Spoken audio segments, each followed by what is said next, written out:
Hello my dear student, welcome back to my channel. आज का ये वीडियो क्लास 10 साइंस के लिए सबसे ज्यादा इंपॉर्टेंट है। सभी स्टूडेंट 2024 बोर्ड एग्जाम में पेपर देने वाले हैं और आप लोग पेपर देने से पहले ये वीडियो जरूर देख लेना, क्योंकि ये वीडियो क्लास 10 साइंस का सबसे ज्यादा स्पेशल वीडियो है। ठीक है, इस वीडियो में हम लोग आपके जो पूरे बुक है ना, पूरे किताब के महत्वपूर्ण प्रश्नों को देखने वाले हैं। यानी कि एक ही आपका वीडियो में पूरा बुक जो है वो समाप्त हो जाएगा। ठीक है, क्योंकि ये बहुत ही ज्यादा इंपॉर्टेंट वीडियो है और इसको बनाने के लिए बहुत ज्यादा मेहनत किया गया है। ठीक है, इसमें हम लोग जो आपके साइंस है उसके सभी महत्वपूर्ण लघु उत्तरीय प्रश्न, दीर्घ उत्तरीय प्रश्न और न्यूमेरिकल जो आपकी महत्वपूर्ण न्यूमेरिकल है, ठीक है, एक ही वीडियो में, इस वीडियो में हम लोग समझने वाले हैं। ठीक है, क्योंकि ये वीडियो आप लोगों के लिए सबसे ज्यादा स्पेशल है और जो ऑब्जेक्टिव क्वेश्चन है उसका वीडियो मैं नेक्स्ट वीडियो में लाऊंगा और आपके सारे ऑब्जेक्टिव भी समाप्त हो जाएंगे। तो इसमें हम लोग सभी महत्वपूर्ण लघु उत्तरीय, दीर्घ उत्तरीय और न्यूमेरिकल इस वीडियो में क्लियर होगा और इस वीडियो को देखने के बाद आप साइंस में 95 बहुत ही आसानी से स्कोर कर सकते हो, क्योंकि ये वीडियो सबसे ज्यादा स्पेशल है। और आपने अगर ये वीडियो देख लिया ना तो आपका जो साइंस है उसमें आप एक भी क्वेश्चन बोर्ड एग्जाम में छोड़कर नहीं आओगे। ठीक है, इससे पहले अगर आपने सोशल साइंस की वीडियो नहीं देखी है तो देख लेना। सोशल साइंस की मैंने ऑलरेडी वीडियो बना दिया है, सारे लघु उत्तरीय, दीर्घ उत्तरीय और मानचित्र संबंधित प्रश्न का। तो इस वीडियो के डिस्क्रिप्शन में लिंक मिल जाएगा, आप जाके सोशल साइंस की वीडियो देख लेना। और आप लोग साइंस की वीडियो देखने के बाद सोशल साइंस की देख लेना और आपका साइंस सोशल साइंस बिल्कुल खत्म हो जाएगा। ठीक है, तो वीडियो को लाइक कर देना, चैनल पर नया हो तो सब्सक्राइब भी कर लेना। देखो, सबसे पहले आप ये देखो हम लोग कौन कौन से चैप्टर का ऑपरेशन करने वाले हैं। सारे चैप्टर हम लोग कितने इंपॉर्टेंट क्वेश्चन देखेंगे। सबसे पहले हमारा देखो रासायनिक अभिक्रिया एवं समीकरण के सारे इंपॉर्टेंट लघु उत्तरीय एंड आपके दीर्घ उत्तरीय सब कुछ देखेंगे। मतलब एक वीडियो में ये सारे चैप्टर पढ़ने वाले हैं। अम्ल, क्षार एवं लवण, धातु एवं अधातु, कार्बन तथा उनके यौगिक एंड जैव प्रक्रम, नियंत्रण एवं समन्वय, जीव जनन कैसे करते हैं, अनुवांशिकता, प्रकाश का परावर्तन, मानव नेत्र, विद्युत एवं विद्युत धारा का चुंबकीय प्रभाव। पूरा साइंस आज की इस वीडियो में खत्म हो जाएगा। ठीक है, पूरे साइंस के हमारे चैप्टर्स हैं, इसमें आपके जितने भी मोस्ट इंपोर्टेंट लघु उत्तरीय, दीर्घ उत्तरीय और हमारे जो इन सब की न्यूमेरिकल है फिजिक्स में, इन सब को हम लोग एक वीडियो में पढ़ेंगे। ठीक है, तो चलो हम लोग सबसे पहले देखते हैं हमें कौन कौन से क्वेश्चन तैयार करना है। ठीक है, और आप लोग कह रहे थे सर इसका सॉल्यूशन भी लाइए, तो हम सॉल्यूशन के साथ सब कुछ अच्छे से समझेंगे। तो चलो शुरू करते हैं। तो देखो, सबसे पहले हमारा पहला चैप्टर जो है कौन सा है, रासायनिक अभिक्रिया एवं समीकरण। इसमें हमारा पहला क्वेश्चन है ऊष्मा छेपी एवं ऊष्मा शोषी अभिक्रिया क्या है, अर्थ सहित आपको उदाहरण सहित समझाना है। भाई ये क्वेश्चन 4 नंबर में आपका बिल्कुल क्लियर है, लघु उत्तरीय प्रश्न में कि आएगा। ठीक है, तो ये आप लोगों को पहले ही चैप्टर में आपको क्वेश्चन मिल जाएगा, आंसर भी मिल जाएगा। ठीक है, और आप लोग कहोगे सर इसका आंसर कहां मिलेगा, तो डोंट वरी, अभी हम आप लोगों को पूरा सॉल्यूशन का जो पीडीएफ है वो प्रोवाइड करा देंगे। लेकिन सबसे पहले आप ये क्वेश्चन जल्दी से कहीं नोट कर लो और उसको तैयार करो। ठीक है, दूसरा क्वेश्चन जो हमारा है वो निम्न पर टिप्पणी लिखिए, बहुत ज्यादा इंपॉर्टेंट है, संचारण एवं विकृत गंधिता। ये बोर्ड एग्जाम में 4 नंबर में आता है लघु उत्तरीय क्वेश्चन में। तो आप लोग जल्दी से इन सारे क्वेश्चन को तैयार करो और आप लोग टिक लगा लो, बुक उठा लो या फिर आप लोग कॉपी पेन लेकर बैठो, नोट्स अपना बनाओ और इन सारे क्वेश्चन का एक अलग से नोट्स बनाओ, क्योंकि ये क्वेश्चन पढ़ना है। अगर साइंस में 95 स्कोर करना है तो आपको ये क्वेश्चन पढ़ना पड़ेगा। ठीक है, और हम आप लोगों के लिए इन सब का सॉल्यूशन भी ला रहे हैं। तो आप लोग वीडियो को लाइक जरूर करना, चैनल पर नए आए हो तो सब्सक्राइब जल्दी से कर लो। हर एक सब्जेक्ट हम लोग बहुत अच्छे से पढ़ने वाले हैं, पूरी सब्जेक्ट की तैयारी कराने वाले हैं। ठीक है, अगला देखो क्वेश्चन नंबर 3 है उदासीनीकरण अभिक्रिया क्या है, उदाहरण सही समझाइए। उदासीनीकरण अभिक्रिया हर एक स्टूडेंट को पता होगा कि एसिड एंड प्लस बेस यानी कि क्षार जब अभिक्रिया करता है तो साल्ट एंड प्लस वाटर बनता है। ये क्वेश्चन बहुत आसान है, क्वेश्चन कुछ भी नहीं है। अगर आपने चैप्टर पढ़ा है तो क्वेश्चन आसान लगेगा, अगर आपने चैप्टर ही नहीं पढ़ा है तो आपको हार्ड लगेगा। ठीक है, क्वेश्चन नंबर 4 है जो अम्ल होता है, क्षार होता है, लवण की परिभाषा उदाहरण दीजिए। अम्ल यानी कि जो जलीय विलयन में H+ आयन देता है, क्षार जो होता है OH- आयन देता है और अम्ल और क्षार की अभिक्रिया से लवण बनता है। देखो, क्वेश्चन आपको शॉर्ट में समझना है, हम आपको बहुत अच्छे से समझाएंगे, बट अभी आप ये समझ लो हमें कौन कौन से क्वेश्चन तैयार करने हैं। अगर आपको ये क्वेश्चन तैयार है तो आपका साइंस बिल्कुल खत्म है, इससे बाहर कुछ नहीं आएगा। ठीक है, तो ये क्वेश्चन आप बहुत सारे हमारे क्वेश्चन हैं जो पूरे बुक में से हैं। देखो 5 नंबर क्वेश्चन, बेकिंग सोडा बनाने की विधि, भौतिक गुण, रासायनिक गुण, सब कुछ उपयोग, सब कुछ लिखना है भाई, वेरी इंपॉर्टेंट है। ये सारे क्वेश्चन जो है हर साल आने वाले हैं, हर साल बोर्ड एग्जाम में छपते हैं, ठीक है। तो जल्दी से आप ये सारे क्वेश्चन तैयार करो और कमेंट बॉक्स में बताओ कि आपको आता है या नहीं आता है। और अभी हम आपको बताएंगे सॉल्यूशन कहां मिलेगा। व्यंजक चूर्ण बनाने की विधि, भौतिक गुण तथा रासायनिक गुण, ये आपको लिखना है, वेरी इंपॉर्टेंट क्वेश्चन है माय डियर स्टूडेंट, कि जो हमारा व्यंजक चूर्ण है, व्यंजक चूर्ण बनाने की विधि, भौतिक गुण, रासायनिक गुण, ये भी बहुत ही ज्यादा इंपॉर्टेंट क्वेश्चन है, तो इसको भी आप तैयार कर लो। अम्ल, क्षार एवं लवण चैप्टर से सबको पता है, बताने की कोई जरूरत है नहीं। क्वेश्चन नंबर 7 है पीएच मान की परिभाषा, हाइड्रोजन आयन में और सांद्रता में संबंध, वेरी इंपॉर्टेंट क्वेश्चन है ये भी, तो आप लोग इसको भी तैयार कर लेना। एंड हमारा धातु एवं अधातु चैप्टर से है, धातु एवं अधातु की परिभाषा तथा उनके गुण लिखना है, वेरी इंपॉर्टेंट है, धातु एवं अधातु की परिभाषा लिखना तथा उनके गुण भी लिखने हैं। तो आप लोग ये सारे क्वेश्चन तैयार करो, ठीक है, और हम इन सारे का सोल्यूशन भी समझेंगे। तो सबसे पहले आप क्वेश्चन को नोट कर लो, हमें कौन कौन से क्वेश्चन तैयार करना है अगर आपको बोर्ड एग्जाम में टॉपर बनना है। साइंस में आप टॉपर बन जाओगे अगर ये तैयार कर लोगे। बहुत ज्यादा इंपॉर्टेंट वीडियो है, बहुत ज्यादा रिसर्च के बाद ये हम आप लोगों को क्वेश्चन बता रहे हैं। 9 नंबर क्वेश्चन है भर्जन तथा निस्तापन में अंतर स्पष्ट कीजिए, ठीक है। जो भर्जन होता है, निस्तापन होता है, इन दोनों के बीच में डिफरेंस क्या होता है, अंतर क्या होता है, ये आपको लिखना है। क्वेश्चन नंबर 10, अयस्क तथा खनिज की परिभाषा तथा उदाहरण, बहुत ज्यादा इंपॉर्टेंट है। अयस्क तथा, देखो सारी इंपॉर्टेंट है, हमें ये बताने की जरूरत नहीं है कि इंपॉर्टेंट है, ठीक है, वो सारी इंपॉर्टेंट है जो मैं बता रहा हूं। तो अयस्क तथा खनिज हमारे परिभाषा भी लिखना है और उसका उदाहरण भी लिखना है, ठीक है। विद्युत रासायनिक श्रेणी बहुत ज्यादा इंपॉर्टेंट है my dear student, long question का हर साल वाला प्रश्न है, ठीक है, कि विद्युत रासायनिक श्रेणी क्या है, उनके अनुप्रयोग भी बताने हैं, ठीक है। विद्युत रासायनिक श्रेणी हमारा क्या होता है, उनके अनुप्रयोग भी बताओ, बहुत ज्यादा इंपॉर्टेंट है। अगर आपने तैयार कर लिया तो 6 नंबर 7 नंबर आपका क्लियर है। अगला देखो, ये भी बहुत ज्यादा इंपॉर्टेंट है, मिश्र धातु क्या है एंड कॉपर के 2 प्रमुख मिश्र धातुओं के नाम, संगठन, उपयोग लिखिए, ठीक है। जो मिश्र धातु होते हैं वो क्या होते हैं और कॉपर के 2 प्रमुख मिश्र धातु में क्या क्या मिला होता है, उनका आपको संगठन भी बताने हैं, ठीक है। तो ये भी बहुत ज्यादा इंपॉर्टेंट क्वेश्चन है। क्वेश्चन नंबर 12, क्वेश्चन नंबर 13 है एल्केन, एल्कीन, एल्काइन की परिभाषा तथा उदाहरण लिखिए। भाई ये आपको आईपीएससी नेम में भी मिलेगा और अलग से भी मिलेगा। एल्केन, एल्कीन, एल्काइन, कार्बन तथा उनके यौगिक चैप्टर का बहुत ज्यादा इंपॉर्टेंट क्वेश्चन है। तो अगर आप लोग ये क्वेश्चन तैयार कर लेते हो ना, तो साइंस में आपको पीछे कोई कर ही नहीं सकता, क्योंकि ये साइंस के वो क्वेश्चंस हैं जो हर साल बोर्ड एग्जाम में छपते हैं। आप जाओ 10 साल के पेपर उठा के देख लो और आप हर एक क्वेश्चन कर दोगे अगर ये क्वेश्चन जो मैं बता रहा हूं तैयार कर लिया, एक क्वेश्चन नहीं छोड़ कर आओगे। क्योंकि टॉपर्स जो होते हैं ऐसे ही पढ़ाई करते हैं। मैंने ऐसे बहुत सारे स्टूडेंट को पढ़ा रखा है, ठीक है, जो पेपर दे चुके हैं। भाई साइंस में ये सारे क्वेश्चन तैयार करके 99, 98, 96% लाए हैं, तो आप भी कर सकते हो। बस आपके अंदर एक जुनून होना चाहिए, एक ताकत होनी चाहिए पढ़ाई करने के लिए, बस, ठीक है। तो वो अब आपको लाना पड़ेगा। अगर आप सो रहे हो तो जाग जाओ भाई, 2 महीना है, 2 महीना पढ़ाई कर लो, वरना टाइम निकल जाएगा, समय निकल जाएगा और आपकी वैल्यू खत्म हो जाएगी जो वैल्यू बनी है, ठीक है। तो आप टॉपर बनो या ना बनो, बट 85 से ऊपर आपको लाना है, 90% तो लाना ही है। अगर आप टॉपर की तरह तैयारी करते हो तो टॉपर बन जाओगे, कुछ नहीं है, बहुत आसान है ये सारे क्वेश्चन, इसीलिए मैं आपको बता रहा हूं, ठीक है। देखो प्रतिस्थापन अभिक्रिया पर संक्षिप्त टिप्पणी लिखिए, बहुत ज्यादा इंपॉर्टेंट है भाई, आपने टिप्पणी लिखने वाला देखा होगा, हर साल आता है प्रतिस्थापन अभिक्रिया पर, ठीक है। अगला 15 नंबर क्वेश्चन है साबुनीकरण पर संक्षिप्त टिप्पणी लिखिए, ये भी बहुत ज्यादा इंपॉर्टेंट है। मैंने कुछ टिप्पणियां एक साथ लिया हुआ है, साबुनीकरण पर टिप्पणी, प्रतिस्थापन अभिक्रिया पर टिप्पणी एंड हमारा एस्टरीकरण पर भी टिप्पणी बहुत ज्यादा आता है। तो ये 3 टिप्पणियां आप लोगों को तैयार कर लेना, पहला प्रतिस्थापन अभिक्रिया पर, दूसरा साबुनीकरण अभिक्रिया एंड तीसरा हमारा एस्टरीकरण अभिक्रिया। इन तीनों पर आपको टिप्पणी तैयार कर लेना है। आपका जो इस टाइप के क्वेश्चन है वो क्लियर हो जाएंगे। ये 6-6 मार्क्स में, 7-7 नंबर में, 4-4 नंबर में आते हैं, ठीक है। हमने देखा एस्टरीकरण जो है 7 नंबर में भी बोर्ड एग्जाम में आया हुआ है, लॉन्ग क्वेश्चन, बस आप तैयार करो, देखो बोर्ड एग्जाम में छाप कराओगे। 17 नंबर क्वेश्चन, एथिल अल्कोहल से एथिलीन कैसे बनते, एक रिएक्शन है भाई, रिएक्शन छोटा सा बहुत ज्यादा इंपॉर्टेंट है। एथिल अल्कोहल से एथिलीन कैसे बनाया जाता है, एथिल अल्कोहल से एथिलीन, ठीक है। तो 17 नंबर क्वेश्चन तक समझ में आ गया। 18 नंबर क्वेश्चन देखो माय डियर स्टूडेंट, ये हमारा बायोलॉजी से अब स्टार्ट हो गया। अभी तक हम लोग केमिस्ट्री से देख रहे थे, अब बायोलॉजी से आ जाओ। बायोलॉजी भाई इंटरेस्टिंग सब्जेक्ट बायोलॉजी। देखो 18 नंबर क्वेश्चन, भोजन के पाचन में लार की क्या भूमिका है। जो भोजन का पाचन होता है उसमें जो लार होता है उसकी क्या भूमिका है।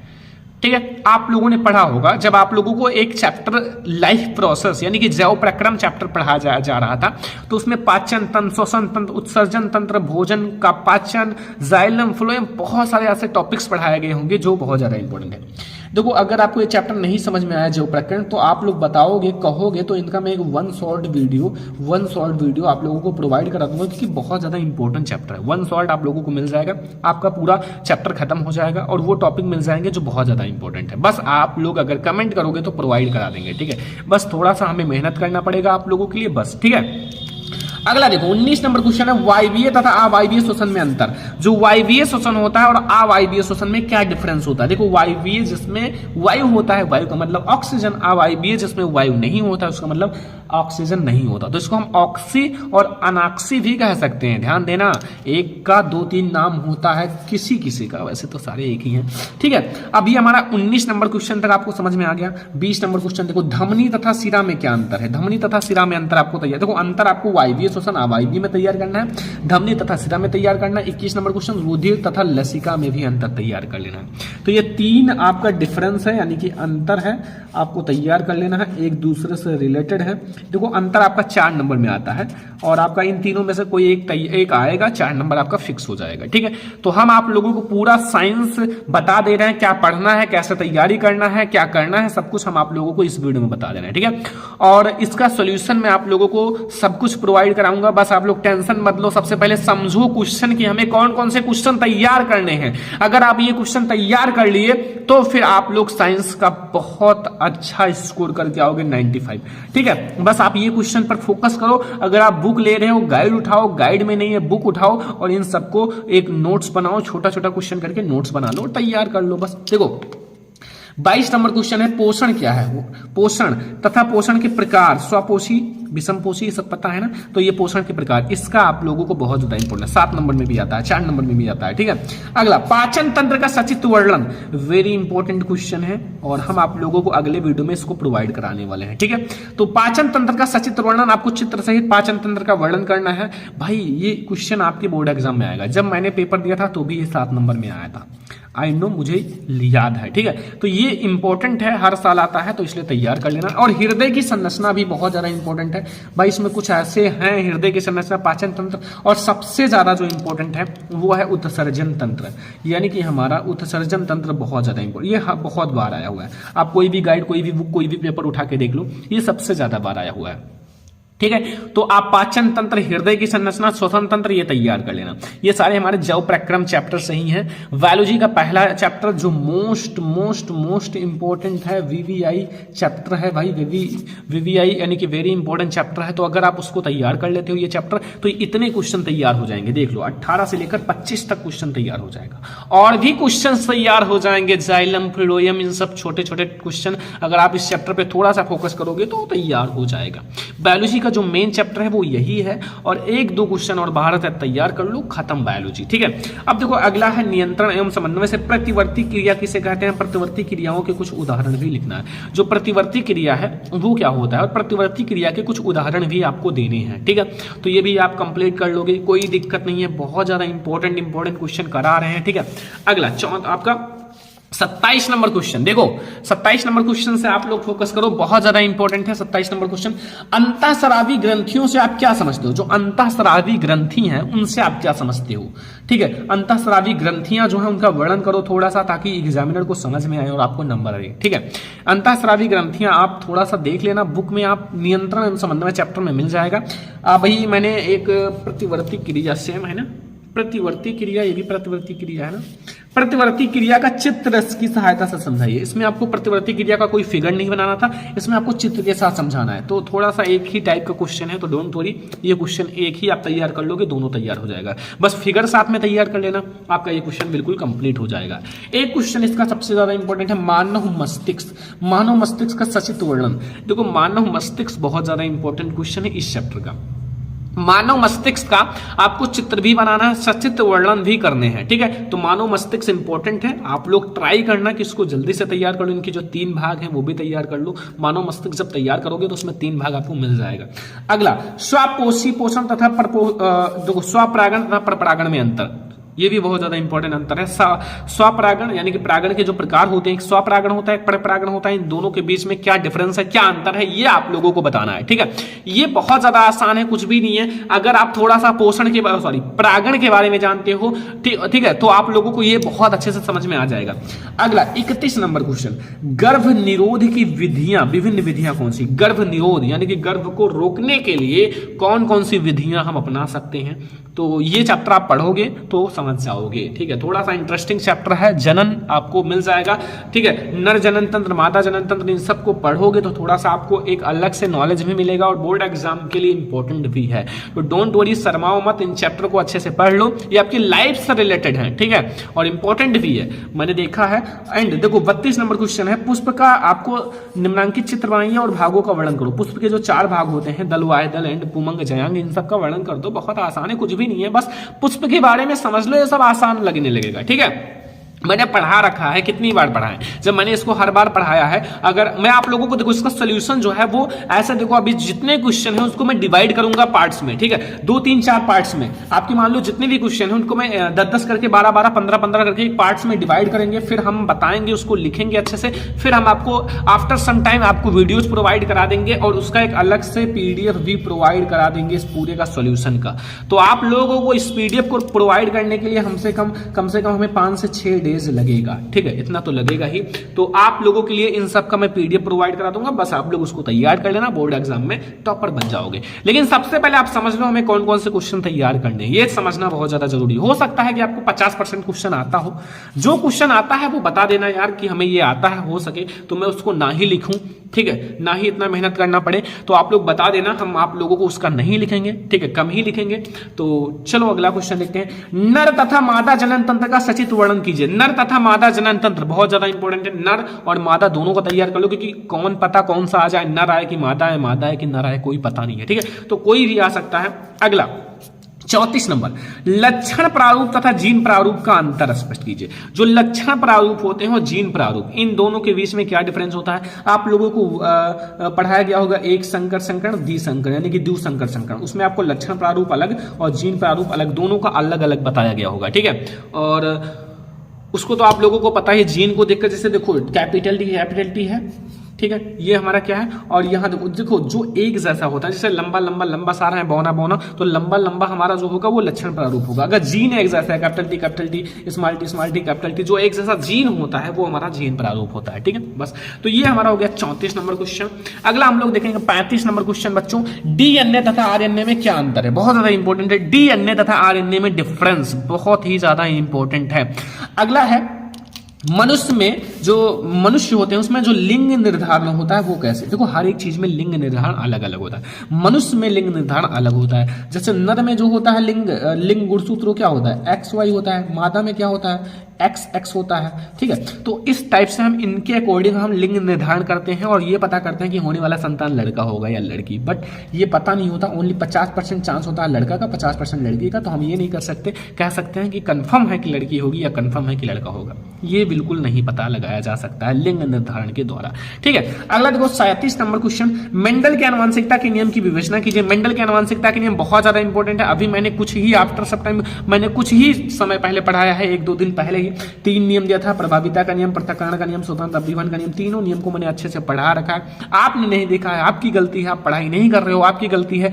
टाइम निकल जाएगा तो फिर आप कहोगे काश मैंने पढ़ लिया होता। तो टाइम निकलने के बाद ये सोचना बिल्कुल भी गलत है। ठीक है, वो कुछ मत सोचना, फिर आप फेल हो जाओगे, तब सोचने की जरूरत ही नहीं। देखो 38 नंबर क्वेश्चन है, किरण आरेख आपको खींचना है, अवतल दर्पण और लेंस। जैसे आपके लेंस और दर्पण दोनों का तैयार कर लो थोड़ा थोड़ा। अवतल दर्पण, अवतल लेंस ज्यादा इंपॉर्टेंट है, उत्तल थोड़ा सा कम इंपॉर्टेंट है। ठीक है, 39 नंबर क्वेश्चन, निकट दृष्टि दोष का कारण तथा निवारण है। निकट दृष्टि दोष और दूर दृष्टि दोष में से कोई एक जरूर आएगा, चाहे निकट आए या दूर आए। तो कोई निकट और दूर अगर एक तैयार कर लोगे ना, जैसे निकट वाला तैयार कर लिए तो सेम उसका अपोजिट आप बना लो, दूर वाला तैयार हो जाएगा।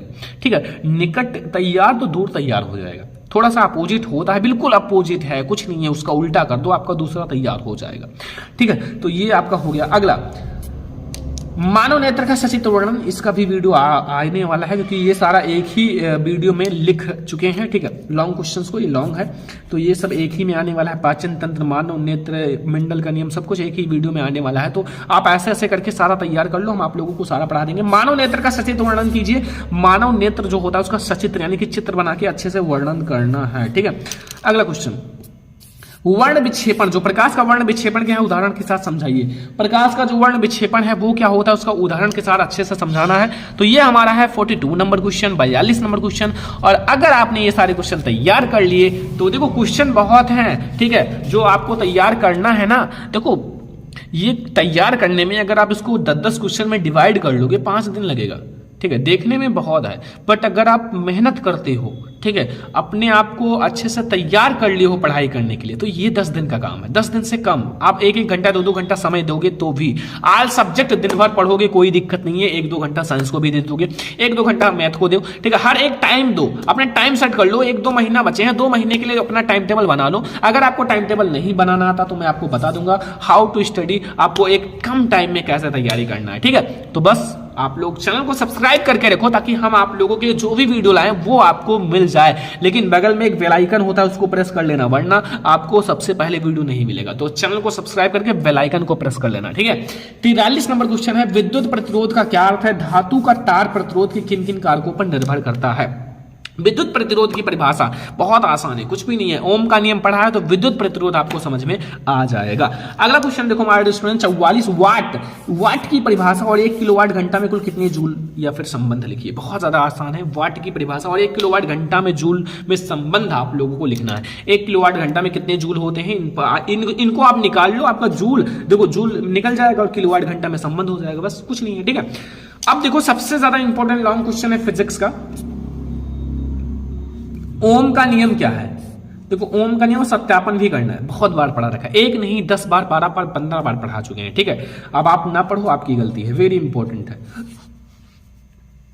सत्यापन भी करा रखा है, अलग से भी वीडियो ओम का नियम का बना रखा है। ठीक है, आप सर्च करो ओम का नियम बाई सरवन लेक्चरर, आपको हमारी वीडियो सबसे ऊपर मिल जाएगी। अभी जस्ट 1 या 2 हफ्ते डाले हुआ है। ठीक है, अगला देखो हमारे स्टूडेंट 46 नंबर क्वेश्चन कि श्रेणी क्रम संयोजन को किस प्रकार जोड़ा जाता है, सूत्र सही लिखे। श्रेणी क्रम का मतलब आर जो होता है बराबर होता है R1 + R2 + R3, ये होता है श्रेणी क्रम। ठीक है, और समांतर क्रम संयोजन भी बहुत ज्यादा इंपॉर्टेंट है, दोनों तैयार करना पड़ेगा। समांतर क्रम संयोजन के सूत्र तथा सत्यापन, तो 1/R जो होता है वो बराबर होता है 1/R1 + 1/R2 और प्लस 1/R3, ये होता है हमारे स्टूडेंट समांतर क्रम संयोजन। श्रेणी क्रम और समांतर क्रम ये दोनों आपको तैयार करना पड़ेगा। ठीक है, अगला चुंबकीय बल रेखाओं से क्या तात्पर्य है। चुंबकीय बल रेखाओं के गुण भी लिखने हैं, चुंबकीय बल रेखाएं। ठीक है, तो 48 नंबर क्वेश्चन हो गया। 49 नंबर क्वेश्चन आ जाओ हमारे स्टूडेंट, चुंबकीय क्षेत्र में स्थित धारावाही चालक पर लगने वाले बल की गणना कीजिए। और एक बहुत ज्यादा इंपॉर्टेंट नियम है भैया, फ्लेमिंग के हाथों का नियम।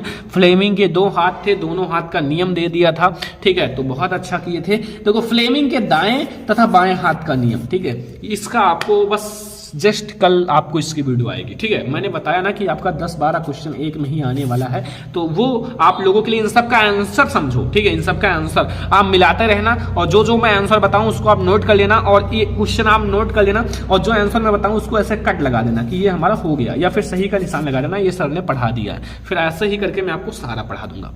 अब ये हो गया हमारे 50 हर एक चैप्टर के लघु उत्तरीय दीर्घ उत्तरीय। ठीक है, अब आप लोगों के लिए एक और चीज है, वो है न्यूमेरिकल। देखो बस ये न्यूमेरिकल तैयार कर लो, आपका न्यूमेरिकल में कोई भी टेंशन नहीं लेना है, इससे बाहर न्यूमेरिकल आ ही नहीं सकता। ठीक है, अगर आएगा तो केवल काउंटिंग चेंज रहेगी, गिनती चेंज हो सकता है, 5 की जगह 7 कर दे, बस इतना कर सकते हैं, और तो कुछ कर नहीं सकते। तो न्यूमेरिकल हम 51 नंबर से समझेंगे। 5 सेंटीमीटर लंबाई का कोई बिंब है, 30 सेंटीमीटर वक्रता त्रिज्या के किसी उत्तल दर्पण के सामने 20 सेंटीमीटर दूरी पर रखा जाता है।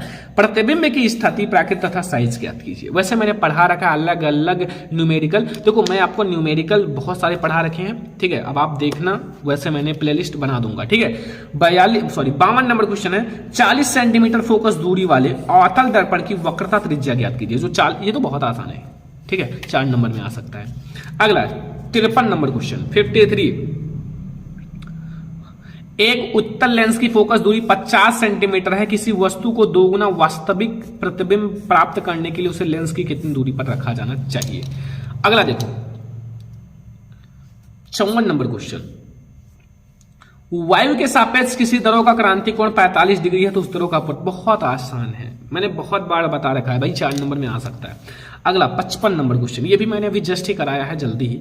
एक ऑटो वाहन में पीछे से आने वाले किसी अन्य वाहन को देखने के लिए 2 मीटर वक्रता त्रिज्या वाला एक उत्तल दर्पण लगा है। किसी समय एक वाहन दर्पण से 4 मीटर की दूरी पर है तो उस दर्पण में दिखने वाले प्रतिबिंब की स्थिति तथा आकार की गणना कीजिए। तो 55 न्यूमेरिकल यानी कि 55 यानी कि हमारे 5 न्यूमेरिकल हो गए, ठीक है। 56 नंबर न्यूमेरिकल, यदि 1.5 अपवर्तनांक वाले कांच की प्रिज्म का कोण 60 डिग्री हो तो प्रिज्म के अल्पतम विचलन कोण का मान ज्ञात कीजिए। साइन 49 डिग्री की वैल्यू दे रखा है 0.75, ठीक है, आएगा 49 डिग्री जरूर आएगा अगर ये वैल्यू दे रखा है, ठीक है, कहीं ना कहीं। 57 नंबर न्यूमेरिकल है कि 250 वोल्ट एंड 5 एम्पियर फ्यूज वाले परिपथ में 25 वाट के कितने बल्ब जल सकते हैं।